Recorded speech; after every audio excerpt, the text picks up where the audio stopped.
The Graphic Histories Podcast. I got bit by a radioactive bug. I tried an experimental drug. Went up for a stroll on a gamma testing range. I found an enchanted hurricane. I made a serum that made me small. I modified the serum so it would make me tall. Radioactive isotope in my eyes. A dying alien helped me accessorize. I gained the proportion and strength of a spider. Now I'm invincible and I can fly. I lost my sight, my other senses were heightened. I'm gonna put on my pajamas and go fight crime. Hey there, and welcome to the Graphic Histories Podcast. My name is Andre Mayette, your podcast host. Big thanks to Uka the Mock for our theme song, Superpowers, and big thanks to you, gentle listener, for tuning in once again to another action-packed, fun-filled show. Today I'm talking with Elizabeth Ransdell, who is a writer and has made some really interesting books. This is kind of an interesting conversation. We're delving into a world of something we don't talk about as much on this show, and that is the world of eroticism and where that overlaps with comics and writing. And not all of her work is in that realm, but it is kind of interesting when those two spheres overlap. I mean, most notably, Alan Moore, of course, did Lost Girls, which kind of delves into that world a little bit. And there are several others out there to varying degrees of quality, but it's cool to talk about it because it is a part of the comics industry, not one that we've ever really discussed here in the show. So we have a great conversation about it, and it's really, really good. In the real world, outside of the podcast world, I've recently started watching the show Wonder Man on Disney Plus, which is now available. I really, really, really like it. I know Disney's kind of changed their mandate with some of these shows, doing this spotlight thing in which they do these shows that aren't necessarily focused in the greater Marvel Cinematic Universe, have their own sort of self-contained stories that do connect to it, but not in a major way. And I'm very excited for that. This show is like a love letter to acting. If you've ever had to audition, if you ever had been up for a part, had a callback, as I have in the past, it'll kind of speak to you in some interesting ways. I also really like that Marvel Comics themselves, been around for so long that some of these characters pop up in other comics, and it's very interesting when you see, these lived-in, fleshed-out characters you're familiar with pop in and add to a story somewhere else. And now that the Marvel Cinematic Universe has been around as long as it has, we're seeing that as well. I'm of course referencing Trevor Slattery's character, played by Ben Kingsley, who was first seen in Iron Man 3 as a degenerate actor that was playing the Mandarin on behalf of the people, the extremist people. Now that we have, and then of course he was in Shang-Chi, and now we have him in Wonder Man, which is very cool. He's a very cool character, and it's nice to see these kind of characters overlap. I know we've seen it before, obviously, not just with Nick Fury building that bigger world, but these side characters like Jimmy Woo and stuff like that. So it's cool. I'm very excited. I dig the show a lot. I think I'm on episode 5. I just saw the Doorman episode, which is excellent, and also another fun, note and reference that we get that character from the Great Lake Avengers, Great Lake X-Men, the Doorman. Very, very cool. So show's great. Really, really love it. Another thing that's great is this conversation. So without much further ado, let's get into this lovely talk I've had. I really, really enjoyed this. Liz was really cool to talk to, really open, and brought a lot of great info. So here does my conversation with Elizabeth Ransdell.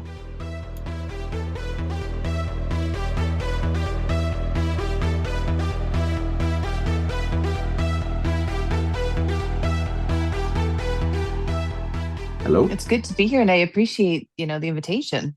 Oh, awesome. Hey, no problem at all. So you are in Southern California, is that right? I am, yeah, just outside LA. Oh, wow. And I see somewhere that you're Canadian as well. So how did this happen? Gosh, I've actually been here longer than I was in Canada. Oh, really? My father brought us here when I was in high school, Okay. so that he could get his master's degree at the University of Utah. So my port of entry was Bellingham, and I spent a good chunk of time up in the high desert. And I guess I just moved down to the low desert. So, but I'm a coastal girl. So. I was going to call you a traitor, but I guess I'll save that now since you have a good reason. Yeah, didn't have the choice, and it's hard to get back when everybody you knew grew up and grew away. Yeah, for sure. What part of Canada were you from before you moved to the States? I'm from Victoria. Oh, Yeah, okay. in So yeah, BC. the coast, of course. Yeah. So Yeah. Yeah, I only know one ocean. I mean, I guess it's all the same ocean, but I only know the Pacific side of it. So, well, I mean, I'm on the Atlantic, so if you ever need anyone to describe it for you, I'm sure it's very similar to the Pacific.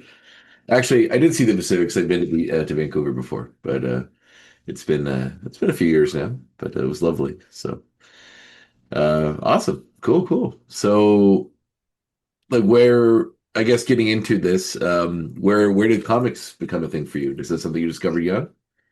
well, I wasn't allowed when I was a Oh, kid. really? My brother was. My little brother had comics and Batman toys, and he got all the stuff Hmm. because it was boy stuff, and I got classic literature and the Bible because I was the eldest. Really? So, yeah. I'm getting a vibe for maybe where your family fell if you're going to Utah and Bible and Yeah, yeah, and I see. they did. They converted to the Mormon Church. Their own families didn't appreciate it, but they're still members. Really? And I Wow. was raised in it. It didn't really jive with my life, Hmm. and was definitely part of the reason I ended up where I did in the publishing industry. But comics for me were sort of, I discovered those, and rock and roll and Hmm. R-rated movies all about the same time when I hit college, right? Hmm. And I have my favorites, like, and I understand that they're not valuable monetarily, but like my jam was the 90s X-Men, Hmm. right? Oh yeah, that brought And a I lot of have people very, to the party. So yeah, yeah, yeah, right? for Like, sure. and then I don't much care for writing other people's canon, Hmm. mostly because I don't want to deal with the fans. Hmm. But if I were going to, I would definitely want it to be Witchblade. Oh really? Wow. Yeah, that's So cool. That's a good yeah, one. That's a that's very 90s one too. yeah. So that's where I came into it. And now, of course, being an adult, being able to do whatever I want. Between my husband and I, we have hundreds of comics, and most of them are indie, Yeah. and which is so much fun. And I found all the cute little weirdos like Gloom Cookies Mm. and Lenore, Hmm. and that sort of thing. But also, I found sort of my genre, my niche, which is very adult. I don't write for kids. Hmm. I don't write for children. So what I write is a lot of erotic horror. Hmm. So then, like, Sunstroke, Hmm. maybe, yes. And BDSM and indie comics that way. Just I was like, oh, so we can have some fun. So my poor husband is, reading Star Wars comics, and I'm like, cool. Mine go on the top shelf, and the children can't have access to them. Hmm. So, and please, I apologize. Like I said, I was not expecting. And so my vacuum's going in the back. So Oh, if I you hear can't a hear little it, so you're something, good. No, I can't. You're all good. good, Yeah. great. I can. That's all I can hear Oh, right I now. was gonna say your Um, your your lie would have gone uncontested because I wouldn't have noticed. So. yeah, but comics covers such a broad spectrum of entertainment Mm. now Oh yeah. more than ever. So it's fun to get to be part of that, where one of my best friends is writing, Elvira and Nice. Vampirella, Nice. and one of my favorite artist friends really came to his own from doing the Ninja Turtles Oh, art and wow. covers and things, Beautiful. and a lot of fan art. It's still his most requested art, right? And here I am writing erotic horror, and my first comic is actually Alice, and I went through a year of Alice in Wonderland. I Hmm. just did. I wrote a collection of illustrated erotic horror, which is really interesting. You get that illustrated and you're like, wow, I edit a lot in my head. But the comic book was more, it's more of a, it may be, her name may be Alice, but it's more Knights of the Round Table. She's collecting her people to her. I'm actually looking for a new artist now Hmm. to continue on because we have multiple scripts that need to be drawn now and released. That's awesome. And my readers, I didn't know how they'd cross over to something where there's very little, there's really, it's not erotic. It just Mm. isn't. And there may be a fight scene that takes place in a sex shop, and she may kill a monster with a butt plug. It does Hmm. happen. I'm still me. But uh, but Alice is, while dark, it's more of a millennial story. It's reminding people that even though we may not have created a problem, it could still be on us to fix it. Hmm. And Alice, my Alice, her grandmother was the original Alice. Oh, okay. And what their being there and their ruling Wonderland has done is mess everything up, and it's just destroyed the place. And so she's on the run from these monsters that she's not even sure what to do. But the point is, she has to go back and she has to fix it. And she's going to need help because she can't do it alone. And so it's a very common theme in Hmm. my life, let alone my work, Oh, really? that, Okay. that we don't do things alone, that we Mm. have to do things with community, and things don't always turn out well. There isn't always a happy ending. Um, Well, do you think that's so perhaps informed by like having this artistic awakening when you got to college and finding a community? Because like yeah, I feel like most people that I talk to, that do comics, that they'll say how, or writing or anything in the creative sphere, will say like they were really into it when they were really young, and then it sort of fell off a little when they were in college because they got sidetracked by doing other stuff. And it sounds like for you, it's kind of the opposite, which is very interesting to me, where you sort of like yeah. came to it and when you got there. And I imagine as someone that probably had I don't want to say repressive because I'm not like super well known about the Mormon faith. I just have a rudimentary knowledge of it as much as the others do. But I feel like it's probably not something where you're you're encouraged to express yourself, or when it comes to matters that are more adult to like sexuality and stuff like that as well. So No, you are definitely correct there. And between being a Mormon and being being a Mormon mm, made me, I was the only Mormon in my school in hmm. Canada, right? Like in 2,500 kids, and I was the only Mormon. Wow, But that's then got to I make you feel moved. like an outsider. It was weird, but everybody understood. They're like, don't even bother inviting her to these kinds of things Okay. because she's not going to go anyway. But also, we know we can go to talk to her about stuff, and she's not going to be involved, and she's not going to be telling other people. And so I had sort of already started understanding what it means to be there for people, Mm, but not. But I spent a lot of time alone. mm, And then I came here, in between being an immigrant and being a Mormon in a sea of Mormons in mm, Utah, where I was weird because I was from what they call the mission field, mm. because it's anything outside of Utah. Really? And so, Wow. So you and like Africans and anyone that's like, converted to Mormonism, they're all just it's the whole world outside of Utah. is the mission field. Yeah. Wow. But we're Okay. different, but it was very different. And I learned that the epicenter of any religion is going to be, see, I stopped myself from swearing. No, you can The swear. Swear most, away. Swear away. I mean, you can it's, fucking swear as much as you want. I swear all the time, so don't worry I about it. I usually do that first and then go, oh, by the way, can I? No. Yeah. Yeah. But it Absolutely. is there, you're never going to find weirder members of any religion than the epicenter of that religion. Oh Bible yeah. Belt, Yeah. born agains.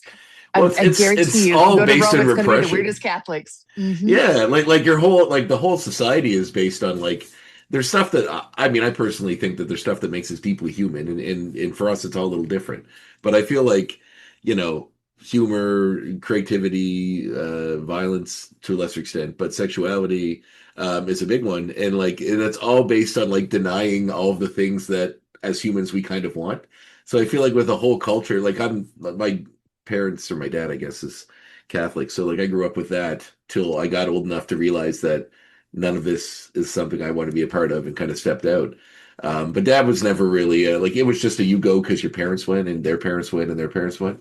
It was never really like dad never rarely went to church. My mom would take us to his church even though she wasn't Catholic because it was important to him, I guess, but he never went. So, but everything is based around this idea that like, all these things that make us human, that I think we naturally are inclined to want to do as evil. And, the Yes. desire to do it makes you evil. So the whole thing is like struggling against this insane metric that you need to beat, I guess, to make it into heaven when most of it is actually pretty benign. It's short of actually hurting another person.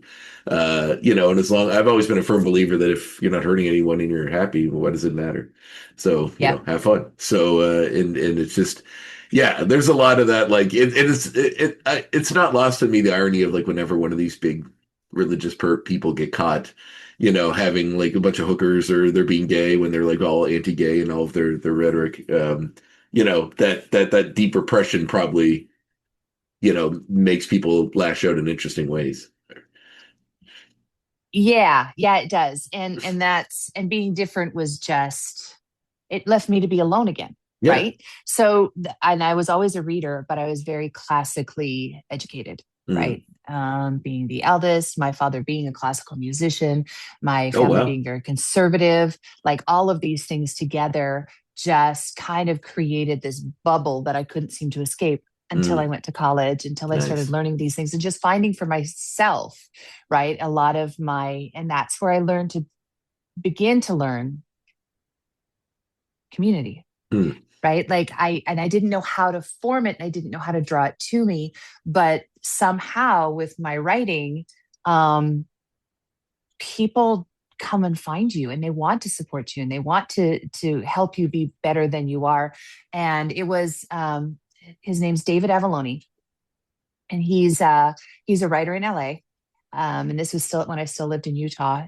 He dropped into my DMs on Twitter one day with a joke based on something I had said. It was just, I mean, thank goodness it was actually just a joke for Oh, once and yeah. not Yeah. and not a dick pic. Uh-huh. But he just happened to say something really funny that went along with something I'd said. And he was like, I didn't know if you wanted this out there, but here's this. And I laughed really hard. And we started talking, we became friends. And one day I was just mentioning to him that I really loved what he did, that I felt very constrained Mm. by this expectation because I was one of those kids, the gifted kid who was published in high school, who was going to write the next great novel, Mm. right?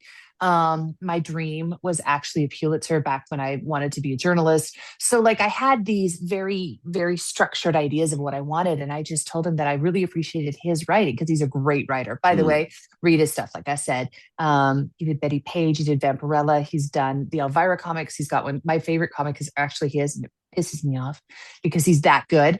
And it's called Drawing Blood. He writes it with Kevin Eastman. Oh, wow.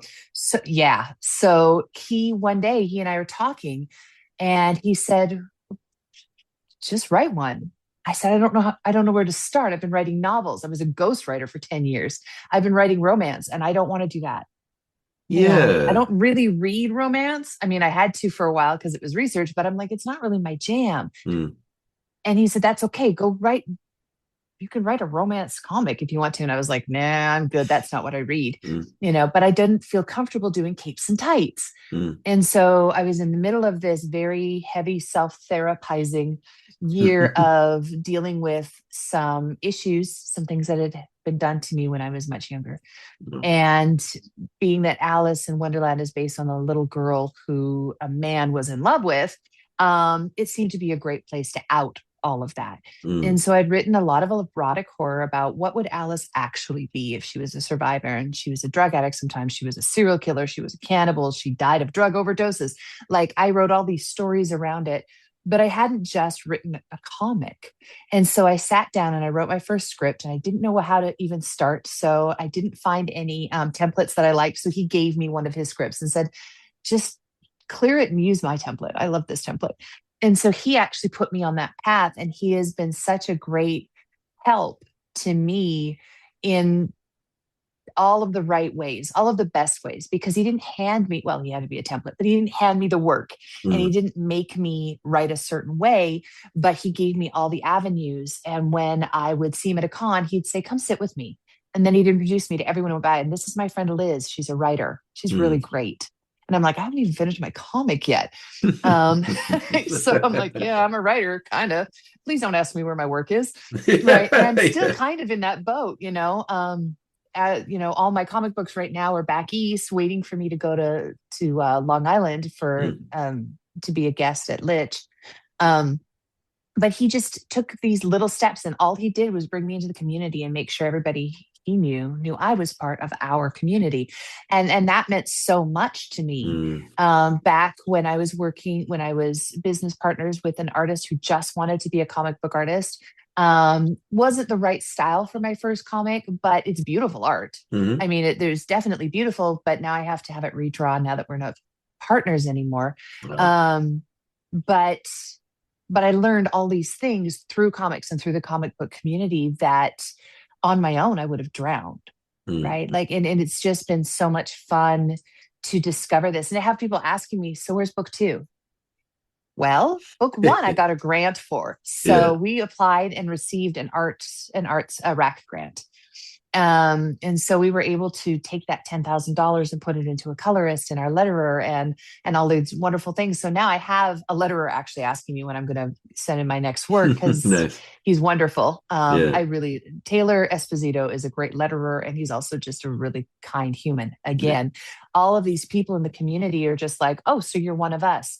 And I don't think people understand that that's a place where I think comic books kind of veers away from some fandoms, Mhm. right?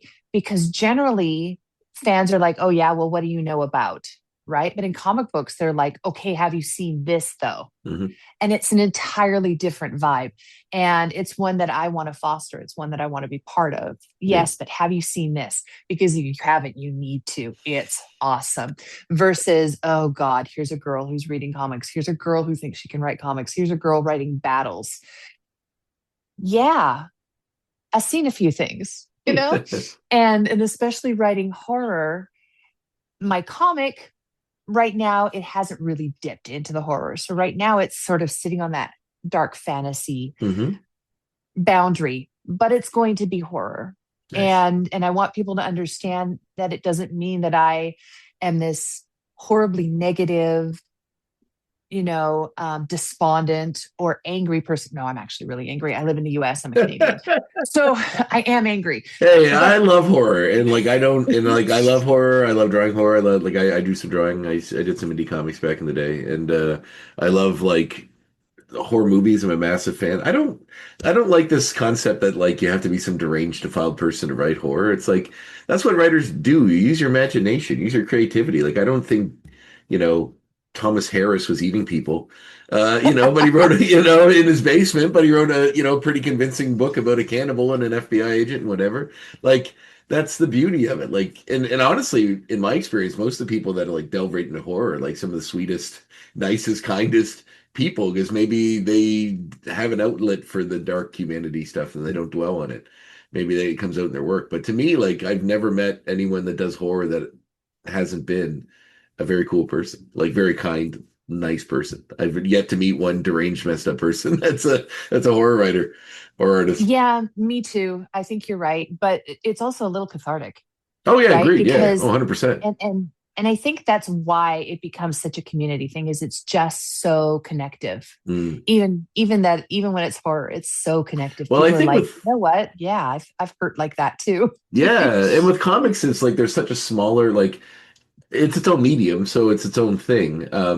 But with like indie, I guess like indie films are kind of like that too, because there are a lot of people that have a lot of joy, take a lot of joy from watching indie films, of the energy that comes from that. But with comics too, it's like and even like an indie film would be a much smaller crew. With comics, it's even a smaller crew. Usually, with most indie comics, it's like one guy or girl, or it's a small team of an artist or writer. Black and white. Maybe the artist does the coloring. Maybe they have a third person, but it's not huge, right? When you get to the bigger place. Sure, but even then, it's still not massive. It's like 5 to 10 people maybe work on one comic before it No, gets out you're there. and everybody wants the best thing put out. Yeah. I noticed in indie writing, there's a lot of difficulty with people and editors. Oh, yes. Like Yeah. I am a big believer in editors. I Yeah. love my editors. I always have. I always will. Biggest cheerleader because I hate editing my own work. Mhm. But in comics, you don't get that as much. If you can get an editor as an indie comic maker, you're like, yes, thank you, please. I've had people volunteer. I've had people volunteer sadly, sometimes when somebody's free, you get what you get when you get it. Yeah. But I've also had people who are really on top of things and keep me going. Hmm. And none of them were being paid because I was real honest and upfront and said, I got nothing but need. And they're like, cool, we're there for you. And that's, like I said, comics is the best community. Being able to stretch that and being, starting to look at producing movies and starting to look at Hmm. getting back to novels for a little while. Comics is where I go to be happy. It's where I Nice. go to feel like I just can nerd out with all the other nerds and we can be weird and it's okay. And it's okay to not be into capes and tights sometimes, but you're still going to have a favorite. Yeah. You're still going to be like, yeah, but are you Gambit or Cyclops or Wolverine? Like, Yeah. it's really three kinds of people. So, right? And I that's, like to think I'm Wolverine, but I'm probably Cyclops. So oh, but I you think know I'm what? Cyclops. I definitely, if I had to pick up for those three, I'd be Cyclops for sure. I like There's order and maintaining, making sure everything's in its place. So there is nothing wrong with being a no, straightforward good yeah, guy, yeah. Well, right? yeah, exactly. Because at the end of the day, he's often the one who gets the girl. Because at the end of the day, it's like, oh, thank God you're not going to be a problem in my life, right? Please come save me. I actually would like that. Could you come save me? That would be awesome. Yeah. Um, Well, that's it. oh, That like with writing, it seems like in comics too, because it's funny because there are a lot of genres that some people can kind of skyrocket to the top off the get go. With comics, it's never really like that, unless they're like someone that was a big writer that suddenly does comics, and usually they're bumped to the top. But generally, everyone started in comics somewhere in the trenches. Like nobody writes one indie book that's so popular and massive they get they go right to Marvel. Usually it's a while before yep. of getting there before you get there. Now with Kickstarter and stuff, it's like it's a little more streamlined, but also like you kind of take that out of it. But the idea that I think comic people generally, unless they've been on top for so long, they kind of detach from or forget about what the struggle was like. But I think almost everybody remembers what it's like coming up, right? So I think everyone's a little more, well, most people are a little more, open and helpful because they understand what it's like to struggle on your way up. So Oh, yeah, I agree because, a really successful comic book is going to sell like 3,000 copies in a month. yeah, yeah, It yeah. is not, comics are not making people rich. Well, no, but everybody's hoping now for the Netflix show, right? Or the movie adaptation, right? Because there've been so Yeah. many now that everyone's like, that's, and some of them even feel like auditions. Like you look at the book and it's like, this is just written to be a movie. Yeah. But Gosh, I wish I'd thought of that. yeah, well, I talked to Mark Miller about it. There seems to be almost all the stuff he does seems to be like, this will be a Yeah, movie it's, someday. It you usually know, is. yeah, and I've seen it happen a little bit with my friends. Like I said, David, he did Red Sonja, and so they pulled him in, and they're Right. like, "Would you consult with us on Red Sonja?" And I think it's a great place to be. I do not expect that it's my place to be. Hmm. And Hmm. I am very lucky that I am married to someone who, I mean, we're not rich. We're not even well off, honestly. We're fully working class, but that's where I've been my whole life. And so I'm happy with the fact that somebody else is keeping this little roof over my head while I work and not being angry with me while I struggle through finding an audience. Because my readers are super loyal. Hmm. Like it is the same people showing up to every Kickstarter. I've now run 3 Kickstarters and they have all succeeded purely because of the people who watched me back in 2009 when I first got on like Twitter, back when it was fun. Hmm. And and then they followed me to Blue Sky and they tried to follow me to Instagram and I'm terrible at it. You'd think with an artistic medium like comics, I would be all over it, but I'm not because I'm not the artist. I'm Hmm. the writer. Yeah. And so I can come up with an idea and I can write all day, every day. But my art is like watercolors Hmm. and line drawings. It's not comic book art. And so I depend on the people around me I don't know. I'd like to think that I would still be kind and still be welcoming and still be the kind of person who people want to be around if I didn't need them, Hmm. but I do need them and I'm not going to fuck with that. And my it's such a joy to have my 100 or so readers come to me and go, okay, so where's the next book? Where's the next project? Because people become really invested in you, not just your work. They know my life story over years. They've followed me on enough platforms that they see the comic and they're like, yeah, we know where that came from. And it's different than it used to be, because unless you hear the Stan Lee stories from people who got to meet him or people who knew him, you don't know Stan Lee. But anyone who reads my work probably already knows me pretty well. Mhm. And it's because I'm a mouthy bitch. And that's just who I am. And I can't vote. So I'm in a country where, like, I have no rights and I can't vote. And my husband makes me hide every once in a while when ice gets a little too close for his comfort, even though I'm safer than a lot of people. Mhm. Um, So but I you're not a can dual citizen? no, Oh wow. no, Uh, yeah, well, I believe me. no. Me and my little green card, That's awesome. which, by the way, they're not processing here now. Oh really? So my ID has expired. It's great. Anyway, Oh, totally okay. different conversation and not nearly as fun. All right. But yeah, like the comics community is so invested in the stories that, because I gave them mine, they became Mm. invested in that too. Yeah. And it's been so sweet and so um buoyant. Like, it keeps me going when I swear to God I'm going to drown. Like, I started this business on my own because I realized that I wanted to keep paying people what they were worth instead Mhm. of watching. I mean, 2025 and, well, even 2024, not great. Lost Mm. some artists, some people that had been in the industry and in the community for a really long time, and we watched them work themselves to death and through cancer and things. And I was like, I want to be part of something different. Mm. And so I've had to step back from my creating a lot because I've been working on building this business and making sure that my artists get paid. And when I buy a story, I buy it for top dollar, Mm. top market rates. And being someone who is paying things out of pocket, I'm really grateful for those Kickstarters because I don't have it.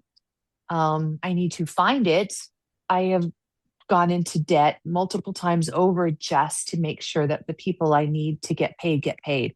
I will one day get paid. I'm sure of this. Has not happened yet. But that's okay because Mm. the project gets made. And if the project gets made and, the people who help me get paid, my poor husband is long suffering and patient. And one of the first panels I went to on writing comics um, was about how to survive. And I'm trying to remember who it was because it wasn't somebody I knew at the time, but he said, "Yeah, I'm really lucky that my wife has a good job. Mhm. That is where you want to be if you make comics. You want a spouse who has a good job." And I get to be there, so I get to just make things Yeah. and um and kind of live the dream, Yeah. even Absolutely. though even though I'm an unknown and I'm not particularly important. It's okay.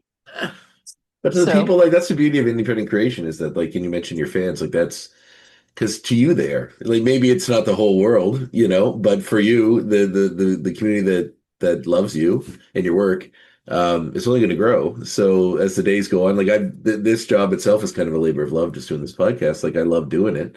It's not paying any of my bills, but it's yeah. really, really fun to get to, because as a creative person myself, it's really, I find it kind of charges you up to talk to other creative people.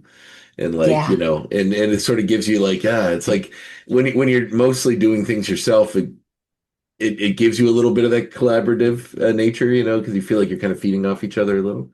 And it's nice to hear a positive story about fandom that feels like they know you through your work, and that helps you instead of the other way where it's, people get too close because they think that they know you from your work when it's not applicable. But for you, I it have seems been like, yeah, you've been on both I've been sides of that, I'm lucky. sure. Well, you mentioned Well, unsolicited dick pics, so I'm sure as a female creator, you're into the same world that a lot of, unfortunately, female creators are, where people feel like they read a book of yours, and maybe because it has an adult theme or there's some sex involved, that you're some kind of person that, is like clamoring to have sex in your life all the time, even through DMs on Twitter. Like, that's not how people tend to work. But, yeah. you Yeah, even know, I like to take a minute off. It's true. yeah, that's fine. Yeah. I will admit my comics, though, like I said, my people read all my stuff and they're Mhm. my people and I love them. But my most popular work among, and like I said, it's weird to use the word fans because like these No, people it's almost feel it feels like friends, but it's way more friends than I have the mental capacity mhm. for because I was meant to live in a time where I knew 30 people and I only had to like five. Yeah. Um, Yeah. So it's not the modern world. Now you know everybody, whether you want to or not. yep. But their favorite story of mine is the very first erotic horror I ever wrote. And I was like, guys, it was my first attempt. It's not even my best writing. And they're like, that's okay. We like the fucking. And I'm like, cool, I'll put more of that in my stuff because clearly that's the one thing I can write well. Well, I That feel like and that that and genre fight is scenes. underrepresented, it right? Like, not it's not really my thing per se. I'm not against it, but like I understand enough to be like, if your thing, because I listen to this podcast, Savage Love, Dan Savage does. Oh, I love that Yeah, podcast. yeah, me too. Yes. And I find it more interesting when people, because as someone who has a fairly, I don't want to say normal because that's not right, but I guess a fairly average sort of, I'm married and we're not very, we don't do anything that's like swinging or anything like that. So like my world is pretty normal as far as it goes that way. And once again, normal is not the right word. I'll say vanilla.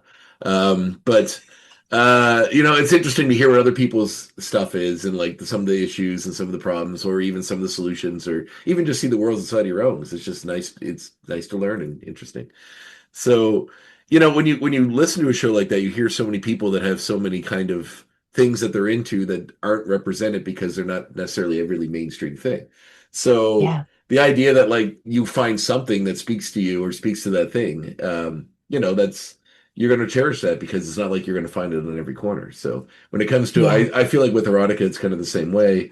And, with writing, it's kind of the same way because there's a billion romance novels, but if there's ones that write in a certain style or have the characters do the things that you're into, obviously that's few and far between. So you're going to latch onto that and cherish it and try to make sure more of it comes. So, No, you're absolutely right. In fact, one of my friends pulled out a 30-year-old script that he had started, and he said, "Hey, and it's would you kind of modernize this for me?" And I was like, "Well, he's gone into game design, so no, he's dude. is doing other things with his lives. He designed a game called Finspan, by the way, just a little plug for my friends. All right, nice. Anyway, Perfect. so he pulls out this script and he hands it to me, and he's like, I feel like lesbian stripper vampires is kind of more your speed.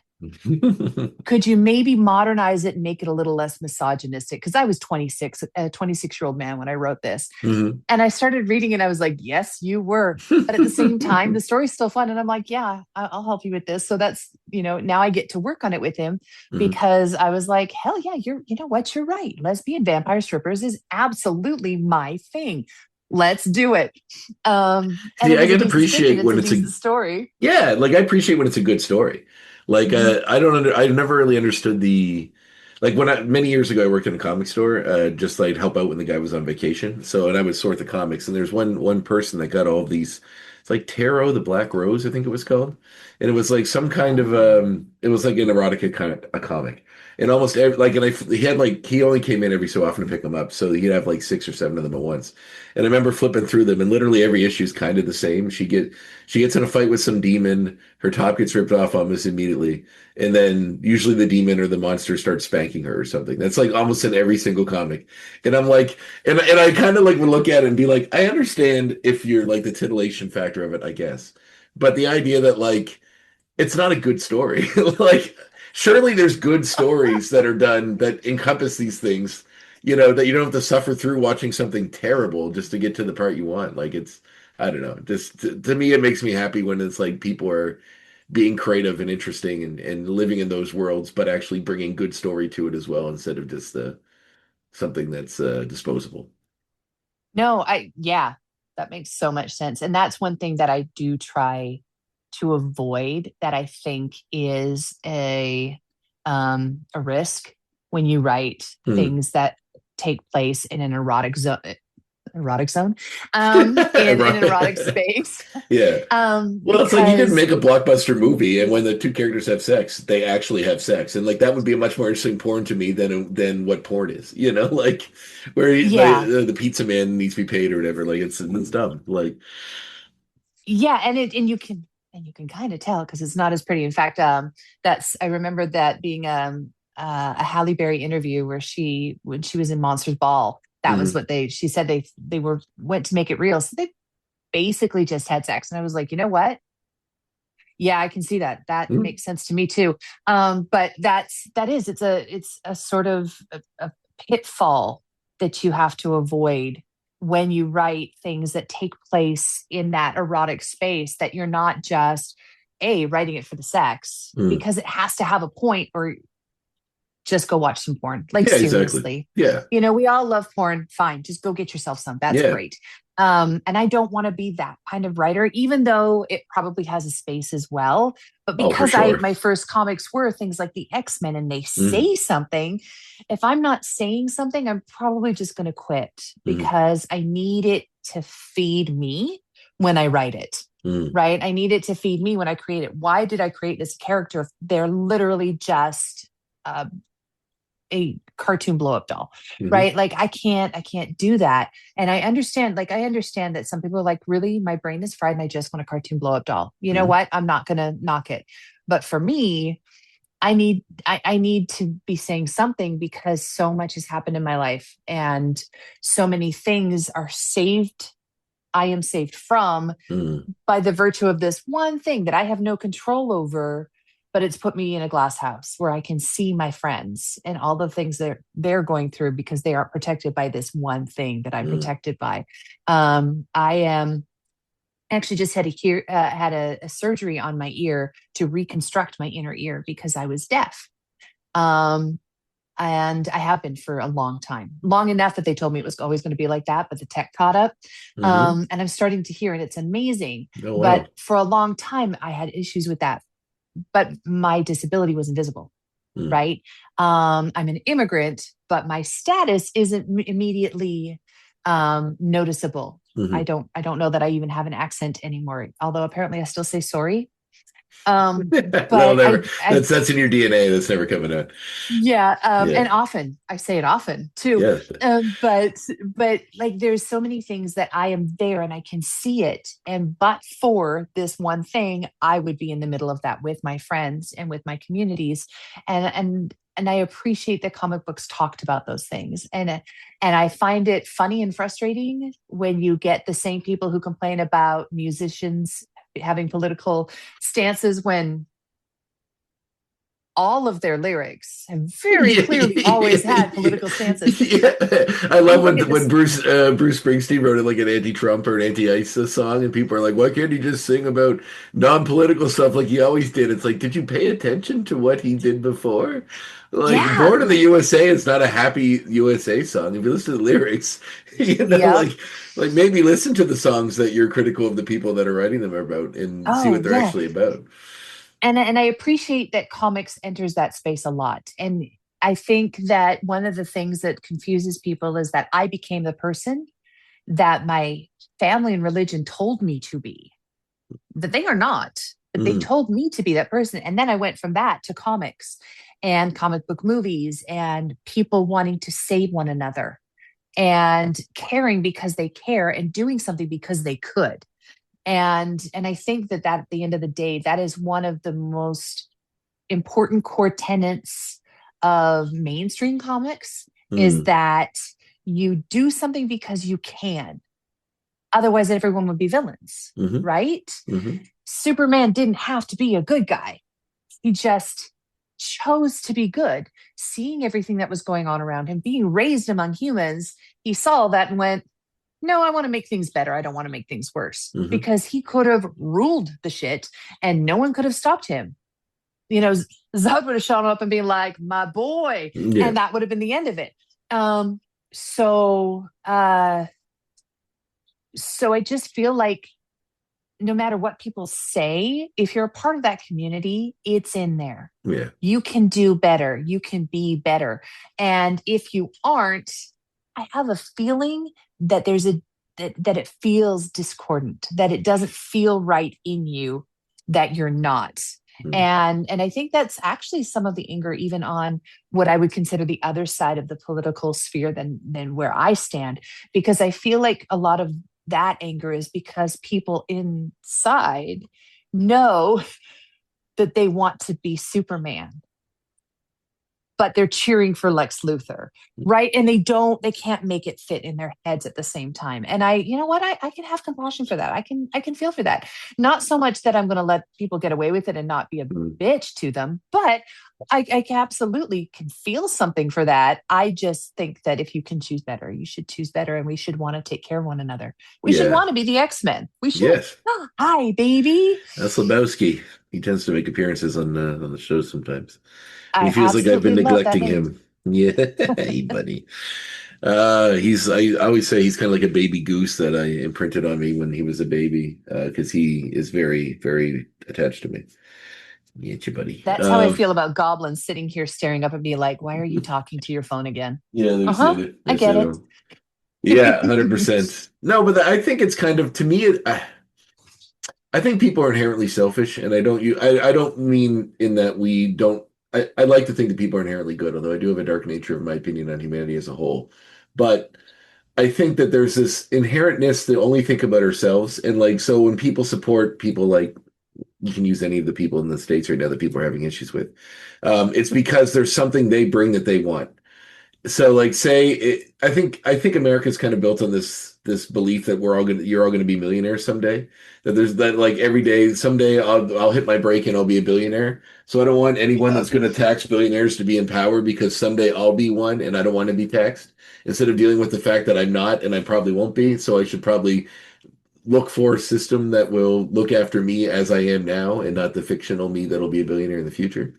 So I feel like when it comes to a lot of this stuff, all these, or you have some inherent distrust of immigrants or something, like there's some part of you that they are appealing to that you like, but you don't want to admit that because you'll be judged for it. Although it seems like now the community is getting so big that it's kind of like you don't have to, like I always use this kind of allegory that I came up with years ago that I said like back in the day, like in I don't know, Western times or something, if you were or before the internet even, if you were like say you were a chicken fucker, you fuck chickens in your village, everyone judged you for this, they ostracized you, they made fun of you, you might feel bad and maybe decide to stop doing it. Now you can just go online and find a whole community of other people that fuck chickens, and then they can tell stories about how great it is, and you can feel emboldened by it and be like, yeah, maybe I'm okay to do this because there's other people doing it too. So it's like the dark side of the community side of things. But I Yeah. feel like with that aspect, it's kind of like I want aspects of what this person's bringing, but I can't admit that they're a shitty person, because then I have to admit that I'm kind of a shitty person because I'm okay with all the shitty stuff they do as long as it gets me Yeah. that couple good things that I want. And Yeah. then I can't disagree with you. yeah. But I, I'm a Oh, horror writer, so yeah. I gotta have the wholesome core Oh, of inside me course. that's Yeah. protected. But I can't disagree because I write about it all the time. In Mm, fact, I think one of my male readers and my female readers have very different things that they like about the work, right? mm, Everybody seems to join together on Alice because Alice is dark and Alice is cool, but Alice is not fucking anybody and is killing literal monsters, no. fighting literal monsters. So, very clear cut, right? And Mm, I feel like that's kind of a necessity in comics. You've got to be really clear cut. If for no other reason, then you're communicating more through the art than anything yeah. else. And so your artist has to know exactly what you're trying to say. And so really clear delineation matters because it's hard to put nuance in a bit and then have that go the way Mm, you see it in your head and enter someone else's head exactly the same way. And I don't tell my artists what to do. I mean, I do, but once they're drawing it, I'm like, okay, that's the way you see it. Then that's the way I have to make it work. mm, Um, but my femme readers are very much, they see the other work that I do, my illustrated horror, and they're like, Rabbit Holes is a story I wrote about a girl who is coerced by an older man and then has an abortion. And it's Alice, and it takes place at the Midnight Carnival. And then she dies. It kills her. But the women connected with that one. the men connected with Eat Me, which is a story about Cheshire Cat, gender bent Cheshire Cat as a girl. And she and Alice are a team of cannibalistic serial killers who fuck and then eat men. And the men all liked that one. And it cracked me up because I'm like, you do realize men always die in my stories, right? Like the man is going That's to not die. important. It's the journey, not the destination. It's like you could have if you had a website, Does the Man Die? All of my work would be on it. And I didn't do it on purpose. It's just, I'm not a man. And I've got to kill someone because someone's got to die. Yeah, in this absolutely. story. It's a horror story. Someone's got to die. And so the man almost always dies, and it's violently, but he gets fucked first. And that seems to be the thing that men are like, yes, but you can kill me if you fuck me well. And I think it's great, but it cracks me up and it makes me a little uncomfortable to have men be like, and so I took that book to bed with me. I'm like, dude. Yeah, it's a bit much. That story was not.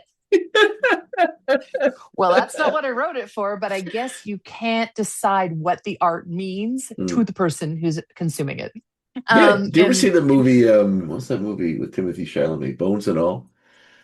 I haven't. Luca Guadagnino directed it, and it's but I think he wrote, I don't know if he wrote it too, but it's sort of like a cannibal thing. Like it's like there's almost like another species that are like humans but a little different that eat people.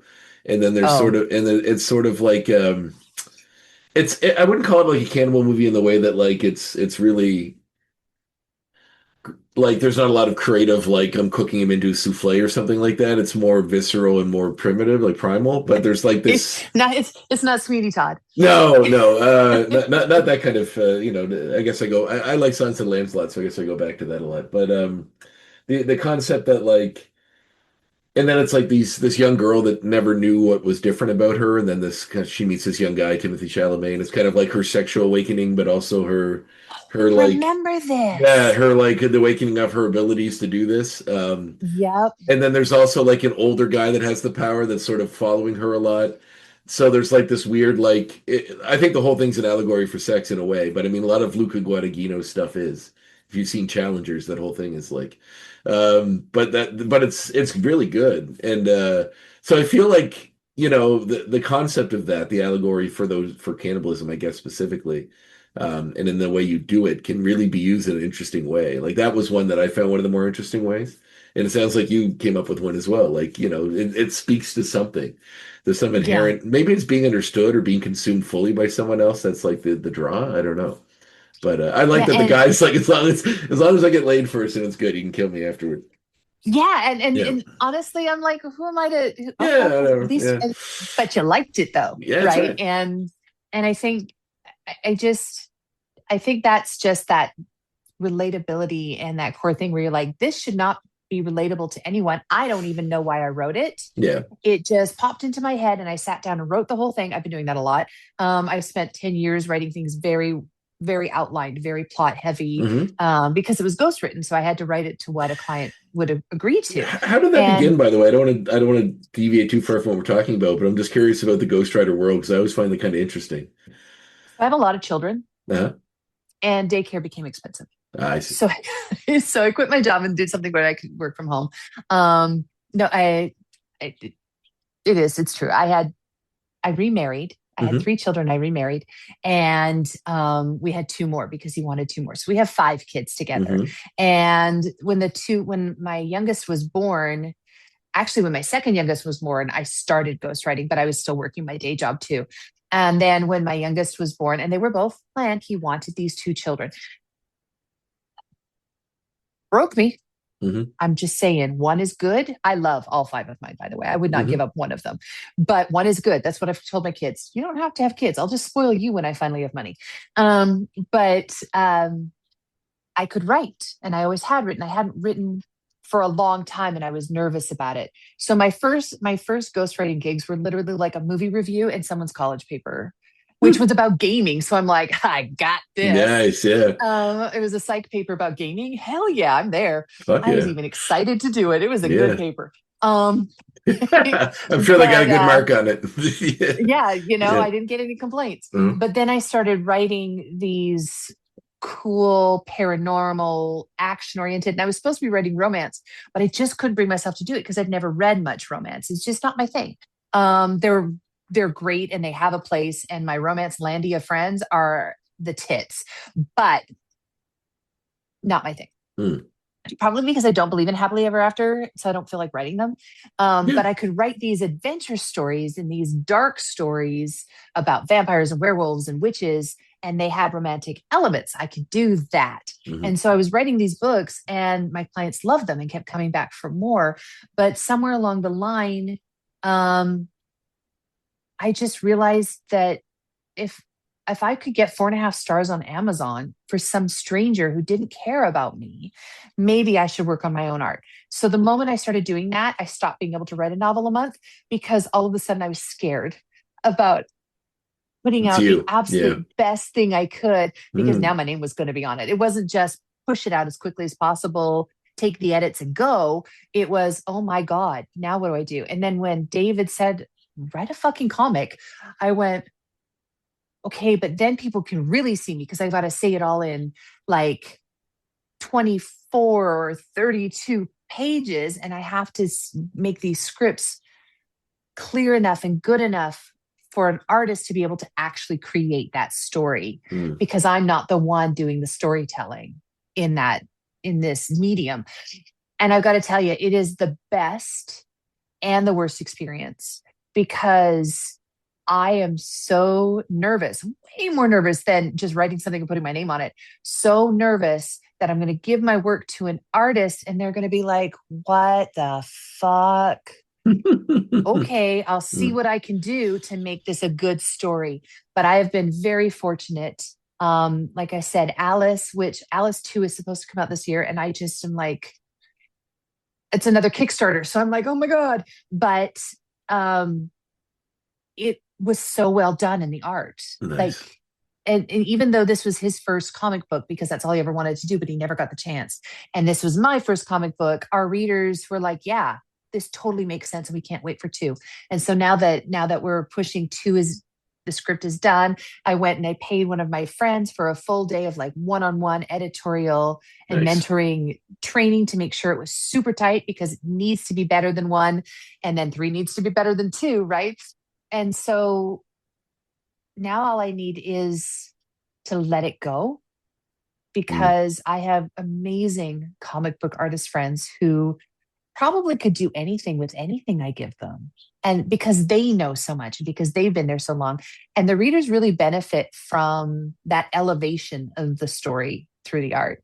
And that's actually why I decided I'm going to go ahead and produce my first movie, because, it's about elevating the story. You make it better. If you can make it better with the art, do it. And so, so I'm just really excited to be making this, finishing this shift where I might never write another novel, but I am going to write comics. And if I'm really lucky, I'll get that Witchblade run, Oh, yeah. That'd be awesome. Still looking for that. Maybe Harley Quinn, but I don't know. Her canon gets people really upset. I don't want to mess with that. So Yeah, she falls into, like, I don't know. There's a very interesting, like, to me, that character is very interesting, because if somebody says, like, whenever someone is really, really into that character, it's kind of like they either really miss the point of the relationship between them and the Joker, or and that's usually because, I guess, more often than not, it's just that they seem to really miss the point of that. Like, I think the original animated cartoon was like, this is a very broken person that's in a very terrible relationship. But then some, like, people that sort of glorify that it's like we're both crazy and we're in love. It's like, I think you're missing the point. Depending on, I guess, what comic you're reading, but mostly almost all of them treat them that way. But I kind of lump her in with a lot of comic characters that people miss the point on. Like you don't like Rorschach is not a good person. If you read The Watchmen, you shouldn't think he's cool and want to be like him. He's a misogynist and a racist and a monster. And sure, he looks cool, and he does morally, he has some interesting stuff.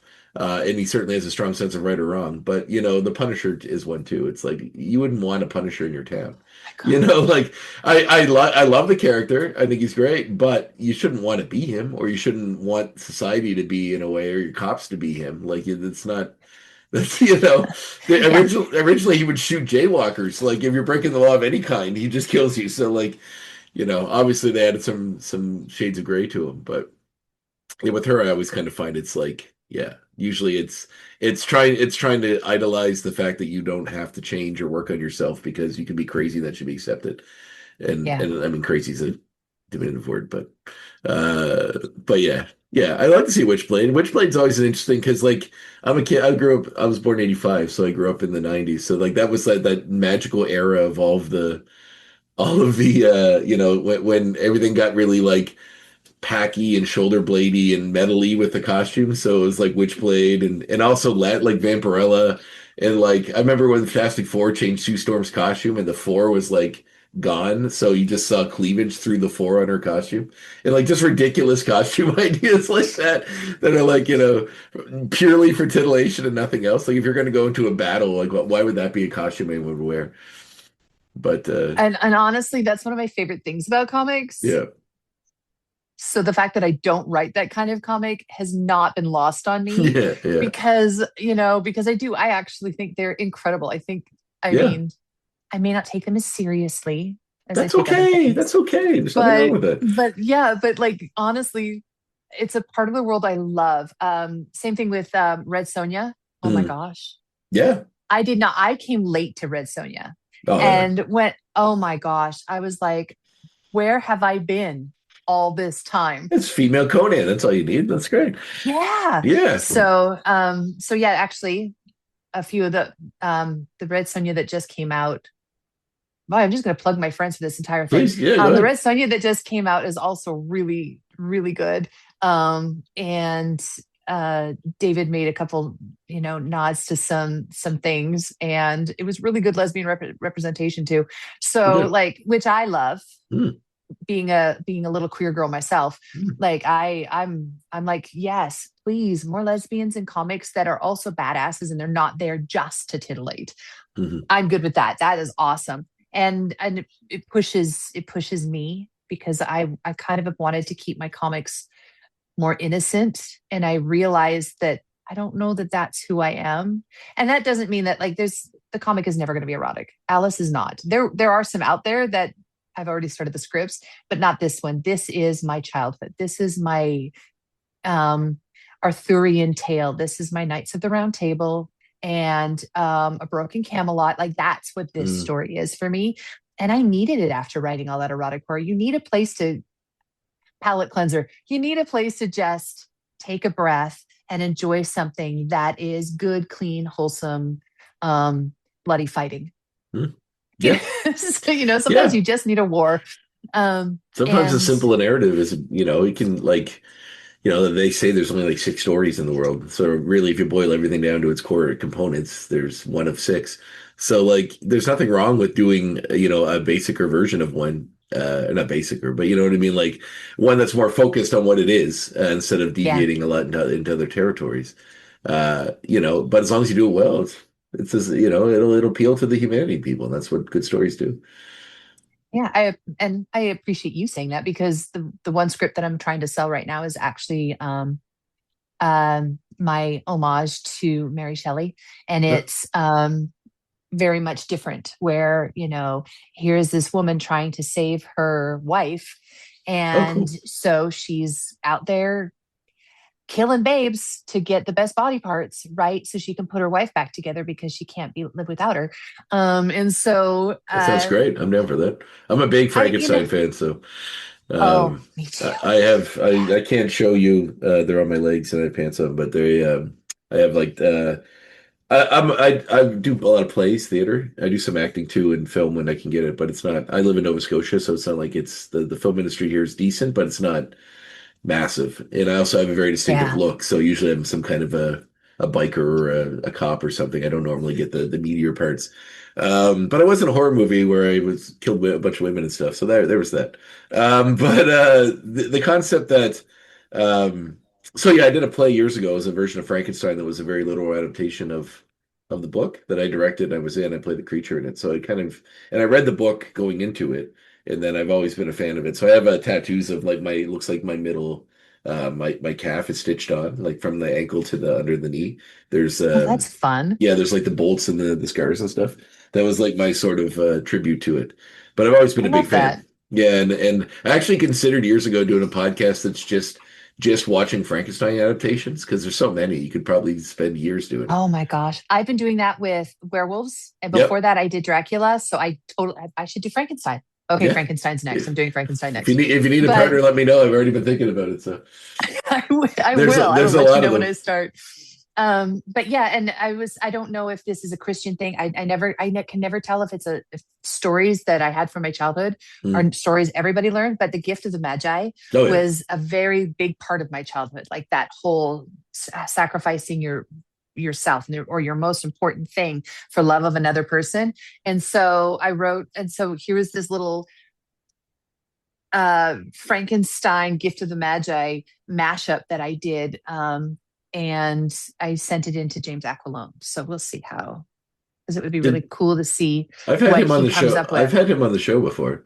I don't know if you knew You that. know, I've never actually met him in He's person, really which nice, cracks very me up. sweet. Yeah. Well, I met I him the will same be, way I'm meeting you, but he was very nice. He actually sent me a yeah. copy of one of their books to read, and I've so I could review it. And I read one of the short stories out of it, the Oh, Dead Detectives. I think it was something Dead Detectives. oh, David's in that, Oh I yeah. think, Oh, is because he? he does a lot of pulp. Avalone, his dad was a big pulp writer in the 60s, No, nice. 50s and 60s, Michael Avalone. So Yep. he's like a legacy on the East Oh, Coast cool. as a writer. And so he does a lot of pulpy detective mystery stuff when he's not writing his Oh, comics. well, point him my So way if you he will wants to be in the probably, show. I'd be happy to have him on. I absolutely will. He's lovely and he deserves all of the attention, honestly. Oh, Mostly because I can't always buy his stories. And so I need other people making sure that they keep that man in that's the best. watch. Whenever whenever I see Well, artists yeah. kind of sharing their work, they always say like, if you can't, like, it doesn't necessarily mean buy it, just sharing it or, letting the world Yeah. know about it can help. Maybe someone else will. So, Yeah, and he's got a lot more stuff out than I do, so there's a lot more you can get into. But yeah, it's just cool. It is just cool to take this change from what I thought I had to be to what I get to be hmm because I can do whatever the fuck I want, hmm and I want to do comics. And I don't know that non-comic people, especially other writers and things, understand how much bigger creating a comic is than you think when you hmm look at the finished. You're like, oh yeah, well, there's comic book fans, and um how are those sweaty boys or whatever, because I get that a lot when I'm going to cons, and I'm like, Oh, look, they really? exist. Oh, They yeah. exist, but they also give me big wet hugs, so whatever. um uh but it's just so much bigger. I can sit and write a novel. I can do that. Writing a comic takes a level of understanding and intuitiveness and work that I don't know that people really recognize immediately. But it's all because of, like you said, because of that whole team effort. Mm, Because you're not the only one. It doesn't just have to go from your brain to the paper. It needs to go through people who are going to understand how you were feeling and what you meant and what you're trying to convey, and be able to convey that through their work. And I don't know that I could give it up. I think if I was not able to make comics ever again, if I was one and done and I never got to do it again, I think I would lose a part of myself for mm, that, because it feels like a culmination of a lifetime of learning and understanding and writing. I did my 10,000 hours in a entirely different medium, but this is the one that takes the most mental effort. It mm, takes the most work. And I think maybe even people who are starting comics may not feel that difference, but coming from something that I thought was going to be so hard, and it was so, and in some places it's more respected. If mm, when I'm writing literature, people are like, oh, you're, so what? You mm, know, like everybody does that. Charles Dickens did it for what, a penny a word? mm. Like, Good money back then. there's, yeah, but I did it for a penny a word too. It sucked. Yeah, yeah. It sucked in 2008. But it's just so cool to be part Mm, of something that's bigger than yourself. And I think that goes all the way through the community. I think it's felt by the artists, it's felt by the writers, and it's felt by the readers. And mhm. I think that that's why they come together. And that's why you're not seeing classic lit cons. And yeah, there are book festivals. I understand they exist, but they're also not centered around one kind of book. You have, in fact, most of what I see when I go to book festivals are smut, which I love, of course, Mhm. and, genre stuff, because you have, like, it has to be all inclusive because there isn't enough love for one thing. But you could legitimately have an X-Men con and it would draw tens of thousands of people, if No, not hundreds, yeah. just by itself. Right. And I think that that's a real value of comics, even though it's not going to make any one creator rich. Um, I think that's there's a really reason people stick interesting. around. Yeah, I think it's really interesting what you said about books, like, and how there's not like book conventions in the way that there are comic conventions. Maybe it's, yeah, that's wild. Because, books, certainly people have their favorite books, and the Mhm. idea is that your favorite authors could be there for you to meet them. Like, obviously that would be cool too, but usually it's like there's one author at a bookstore somewhere. It's never like a big con. That's Yeah. interesting. I never thought about that. I guess what's the draw? Yeah, it's like, It's just comic books is about community from yeah, start to I finish. It think you're just right. is. That's very And interesting. I hope that that means that people who are artists and writers, I'm going to have to go ask my friend, who are artists and writers, I hope that they have the support that they need somewhere along that line too, Mm, because I can imagine how draining it can be to have to do it all and not to be able to have someone else to turn to and say, I'm not sure how to say this, but this is what I'm trying to say, and have them go, I got your back. you mm, know I got you, whether it be your artist or your editor or even your publisher. If you're not like me and didn't start your own publishing company, if you go to someone and say, oh, it's okay, I got that, I can mm, help you with that. And I don't know if it's just because I've been lucky. I hope not. I mean, to me it seems like this is how it is. mm. When I got back on Facebook after years and Larry Hama is like, yeah, come join us. I was like, dude, I met you once. Do you remember me, or did somebody tell you you had to do this to help me out? Because why am I getting my entire Facebook like collection night right now is all of these people who have said, yeah, okay, you're one of us. You come, we'll bring you in. Okay. It's just like my first con was. It's just like, my first writing experience was. It just is. It's all about community. And if you don't like the community, I'm going to have to say you're probably not much of a fan. You're probably Mm. kind of a loser who says you're a fan. I'm just saying, because you have Yeah. to want to be part of that community, even if you spend a lot of time alone. I'm not saying you can't be an introvert, because God knows, Hmm. I like to be alone. But I think that's what it comes down to is you have to want to be part of something bigger than you are, because the moment you lay your hands on a comic book, you're part Yeah. of something big. You're a part of an entire ecosystem. Um, of really cool people who uplift one another and are there for one another and go through shit together. Mm. And I hope that that part never changes. But I would like to see us get more support on the industry side of things from publishers and from the money men, Hmm. right? I mean, that's why I started this stupid company, which I love. I should call it a stupid company. But that's why I did this, even though I'm not a business person, is because I wanted to make sure that there was somewhere for people to go where they'd know somebody was there to listen to them. Even if I couldn't be the one to do it for them, I'd help them find that person. Mm. I'd help them find that support system if I couldn't provide it, and I would provide it if I could. So, at the end of the day, I honestly, it's what is it? Comics is life, right? It really does make things better. And there's a reason why people want us to do better and want us to talk about stuff, even though some people get mad when we don't take their side. Mm. They'd be weirded out if we stopped talking about those things and we didn't talk about them anymore. We'd be Hmm. like, why are there no heroes? Hmm. Where'd the heroes go? you know so Yeah, that's awesome. Well, yeah. I can't take any more of your time. I really appreciate being on the show. This is really fun. It was really fun talking to you. Thank you so much for asking me to join you today. Oh, hey, no problem. Thanks for being here. Anything coming up you want to promote besides the House book? Actually, in a couple of weeks, I'll be on Long Island. I'm flying across the country to be a guest at the Long Island Convention of Horror, or Lich.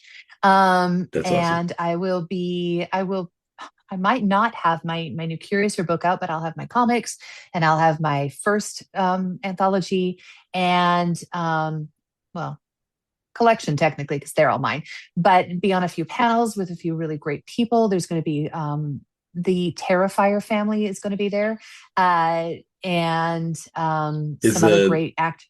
So I one of my jobs is I have a few jobs, but one of them is I'm the executive director of a performing arts theater. And one of my goals, so I just got the position not too long ago, is to bring like a small horror convention.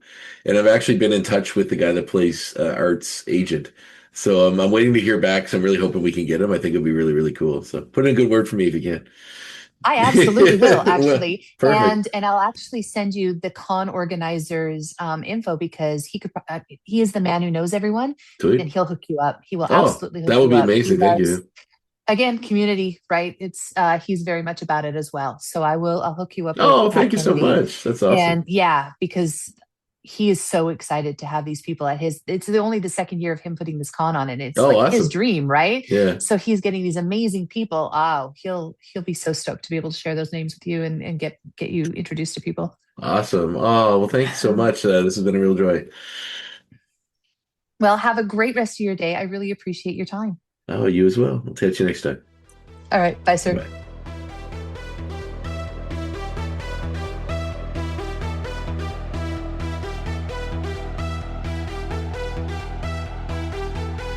There you have it, my chat with Elizabeth Ransdell. Really thanks to her for being on the show. Many thanks to you for tuning in. And many thanks to me for continuing to do this show. It's important to thank yourself every once in a while, you know. And many thanks to my loyal cat, Lebowski, who is sleeping at my feet. So I just want to say thanks for tuning in. Be sure to tune in next week in which we talk with Braxton Cosby, who is a writer, actor, does all kinds of stuff. He's a journeyman, a bit of an everyman himself, but does write some comics, some books, and has this big, broad, built-in world that he's a part of that we discuss. So tune in next week for that. But in the meantime, stay safe, have fun, and read some comics. This program is a proud part of the Swear to Pod Network.